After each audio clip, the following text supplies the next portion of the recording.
मावळ तालुक्यातील लोणावळा शहरात उडको या ठिकाणी जे आहे अतिवृष्टीमुळे लोकांचा जो संसार आहे ते रस्त्यावर आलेला आहे. आपण जर पाहायला गेला तर गेल्या जे 5-6 दिवसापासून जो पाऊस पडत होता त्याच्यामुळे जे आहे 5 ते 6 फूटपर्यंत जे पाणी आहे ते लोकांच्या घरी गेलेलं होतं आणि त्यांचं जे आहे खूप जास्त नुकसान झालेलं आहे. आपल्यासोबत जे आहे ते स्थानिक आहे, त्यांच्याशी आपण जाणून घेऊया की कशामुळं हे जे आहे जी परिस्थिती निर्माण झाली आहे. ते पावसाचा जोर जास्त होता आणि ते टाटावाले जे होते ते सकाळी 5:30ला येऊन आम्हाला बोलतात ते सतर्क राहा.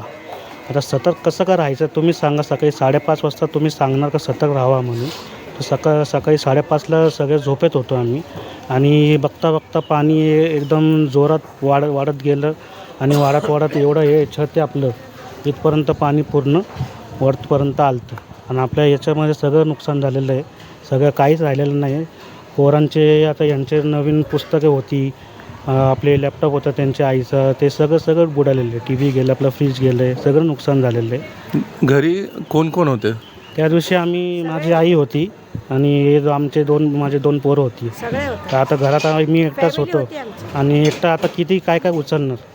त्यामुळे आता आम्हाला जे जमलं तेवढं थोडंफार आम्ही उचललं, पण त्यामुळे जास्त आम्ही काही करू शकलो नाही. त्यामुळे पहिले पण आलं तर एक 15-20 वर्षापूर्वी, पण त्या टायमाला त्या म्युन्सिपाल्टीनी सगळ्यांनी येऊन इकडं घोषणा केली. ते रिक्षा फिरत होती सारखी का बा एवढं पाणी वाढतं आहे, तुम्ही सावध राहा.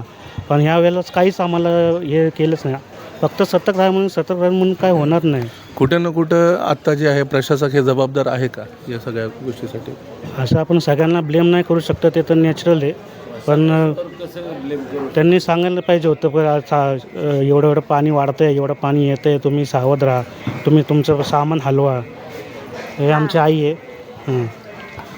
ताई काय म्हणणार जेव्हा हे पाणी येत होतं तुमच्या घरात, कसं काय तुमचं? नाही, पाणी ते मागून आलं, पुढं वाढलं पाणी. मग तेवढं थोडासा वेळात अर्धा एक तासात आम्ही काय उचललं, जेवढं शक्य झालं थोडं उचललं. बाकी नुकसान सगळं झालं. पाणी भरपूर आलं घरात आणि नंतर 2 तासात तर सगळ्या भिंती पूर्ण भरल्या. मग आम्हाला निघता येणार नाही ना. पहिलं पोरांनी काढलं आणि नंतर पोरं नंतर एवढं पाण्यात नाही आले, जास्त वाढलं पाणी. पण त्याच्यामुळे आम्हाला बाकीचं सामान हलवता आलं नाही. नुकसान झालं आहे सगळं.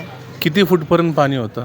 4 ते 5 असेल. नाही जास्त होतं. 8-10 फूट. हे पत्र आहे ना, हे बघा, हे सगळं बुडालं होतं. हे पूर्ण बुडालं होतं. पत्र्यापर्यंत पाणी होतं.